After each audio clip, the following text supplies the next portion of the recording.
I'm back, guys, with part 3, but this time I'm not just focusing on the games, I'm also covering things that look different in the manga compared to the live action. There's actually a high chance I'll make another part since there's so many differences I can't fit into one video, so I'm taking it slow for both me and you guys. I've been rereading the manga and taking notes, but I'm also pretty busy since YouTube is something I do aside from work and personal life. Plus, I've got other videos scheduled. I can't ignore other people's recommendations. So yeah, you just need to wait a bit while I gather more info. By the way, some of the details in this video came from you guys in the comments, so huge thanks to everyone who helped out. I know I'm talking a lot, so let's not waste any more time. Let's jump straight into the video. First off, in the manga, Chichiya actually plays the Jack of Diamonds game instead of being in solitary confinement. One big difference is that in the manga, he's the winner and the only survivor of that game. But in the live action, he doesn't appear in it at all. Maybe they thought the game would be too complex for viewers, so they switched him to the Jack of Hearts instead. In the manga, if we count all the games from the series, Arisu has the most confirmed clears, a total of 9 games. But in the live action, if we don't include the Joker games, he cleared 10, and if we do include them, that number jumps to 15. In the manga, Usagi's father dies by suicide after being accused of faking a climbing achievement, and Usagi actually witnesses him hanging himself. But in the Netflix version, he disappears while trying to reclimb the mountain to prove himself, and his exact cause of death is never confirmed. I don't know if it's just me, or everyone thought for a second he was the Watchman in the final episode. In the manga, Queen is last seen happily accompanying her mother in a wheelchair, and her dad isn't there like in the live action. She even mentions in her season 3 cameo that she started teaching martial arts at her dad's school. After Borderlands, it's revealed that during Hia's cardiac arrest, part of a collapsing rooftop fell on her leg, which had to be amputated. As a result, she now uses a wheelchair. So does that mean she wasn't part of the meteorite disaster? In the live action, they only show her in a wheelchair without ever explaining how it happened. In the manga, Banda is actually alive. He never died. He chose to stay in Borderland and became a citizen instead of returning to the real world. So bringing him back and killing him in season 3 was something completely original. The first introduction of Arisu, Chota, and Karube was completely different in the manga. Arisu is shown finishing an exam, then hanging out with Chota before they meet Karube at a bar. Later, Arisu and Chota get attacked by 2 drunk guys trying to steal their phones.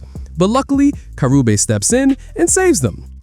Arisu, Chota, and Karube did see the fireworks before entering Borderland. That's true, but they weren't inside a toilet station like in the live action. In the manga, they were actually sitting in an open train station when it happened. And the way they got transported was different too. It wasn't just the lights turning off. They suddenly found themselves covered in dust in a bar, not in the same station where they saw the fireworks. In a retry manga, which is the direct sequel and the part season 3 is based on, things happen very differently. Arisu only had to clear 1 game, a new 9 of Hearts game called Earth Invasion. In the retry manga, after the original story, Arisu becomes a school counselor and marries Usagi. While she's in labor with their child, Arisu rushes to the hospital during a heavy rainstorm when a billboard suddenly falls from a building, crushing him and several others. This near-death experience sends him back to the Borderlands, where his memories from before come flooding back. It's completely different from how he entered in season 3, and Usagi doesn't even return like she does in the show. Season 3 mostly featured original games, a bunch of new Joker games, and even a couple that were supposed to appear in earlier seasons. In the manga, all the surviving characters reunited at the Queen of Hearts venue after the King of Spades was defeated. They wanted to clear the last game, so they decided to play rock, paper, scissors to see who would go. In the end, Arisu and Usagi cleared it, which is totally different from season 2, where everyone was injured and Arisu and Usagi were the only ones still standing. Only Banda and Yaba cleared the Jack of Hearts. It's mentioned that Matsushita, the Jack of Hearts, had won the previous games before them. He's a cheater because he has a prosthetic eye that lets him see his own suit. After clearing the Jack of Diamonds, Chichiya immediately moved on to the King of Diamonds. There's a funny moment between him and Daimon. Daimon doubts Chichiya can clear the game and asks for credentials, and Chichiya casually replies, "I just cleared Jack of Diamonds." Continuing with the retry manga, 8 years pass between Arisu leaving Borderland and returning, but in season 3, they say only 5 years passed. Tata's backstory in the manga is different from the live action. His father ran an unprofitable auto repair garage and passed away, leaving his mother and him in debt. At 18, Tata dropped out of high school to become a stand-up comedian, which upset his mother. He tried 3 part-time jobs at once to support himself, but neither producers nor audiences appreciated his performances. Eventually, he got caught up in a pyramid scheme for quick cash. That night, after another scolding from his mother, calling him nothing like his father, he sits down feeling hopeless, sees fireworks in the sky, and is transported to Borderland. The Queen of Diamonds game wasn't shown in the adaptation or the manga, but it's mentioned that Anne cleared it on the first day of the second stage after escaping the King of Spades' initial attack. After that, she isn't seen again until the Queen of Hearts. In the manga, there's a panel showing her hiding from the King of Spades. It's also mentioned that she could have played more, but the Jack of Diamonds and the King of Diamonds were already cleared. Diamonds are her specialty. She didn't want to risk playing a non-diamond game. The car chase between the King of Spades and Anne, formerly Tata, but he drives reckless, unlike in the manga. With Arisu, Tata, Usagi, and Quina as passengers, the cars are different between the versions. In the manga, their getaway car is a modern one, depending on the panel. But in the Netflix version, it's a vintage car, mainly a 70s Kujira Crown, while the King of Spades drives a Nissan President during the chase. Modern cars wouldn't work in Borderland in the Netflix version because there's no electricity, which gas cars need for the spark plugs to start. In the manga Alice on Border Road, a spin-off series, Game & Kano reveals that he had a neuroscience sister who died in a meteor strike during the events of Alice in Borderland. While he doesn't mention her name, it's implied through their shared family name and the illustration that Mira is his sister.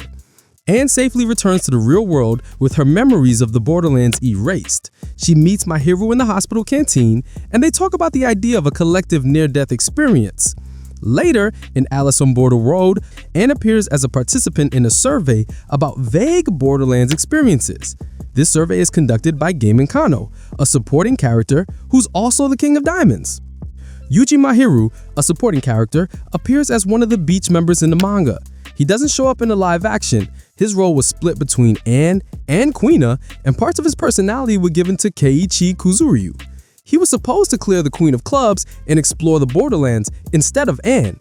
After clearing it, his total visa days reached 32, the highest confirmed number of visa days any character has ever had. Dodo, a character that didn't appear in the live action, cleared the Four of Hearts with Arisu and the King of Spades with Aguni in Hiya. His character is really important. He's the one who discovered that the King of Spades has a player tracker or radar and told Hiya to destroy it. He also played a key role in helping Aguni regain his will to live. And that's it for this video. If you got anything to add, let me know in the comments. And if you want more, don't forget to subscribe and follow the channel. Also, check out the previous parts if you haven't already. Thanks a lot, guys, and until next time.